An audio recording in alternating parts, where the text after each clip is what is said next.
কিতাবের নাম হলো মুসনাদে আহমদ। এই কিতাবের 22,289 নাম্বার হাদিসের বর্ণনা।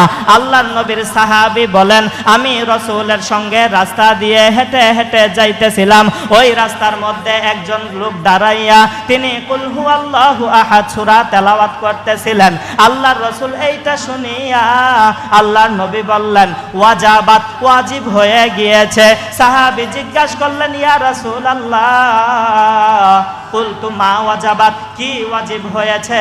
আল্লাহর নবী বললেন, ওয়াজাবাত লাহুল জান্নাহ, যেই ব্যক্তি কুল হুয়াল্লাহ সূরা তেলাওয়াত করতেছে এই ব্যক্তির জন্য জান্নাত ওয়াজিব হয়ে গিয়েছে।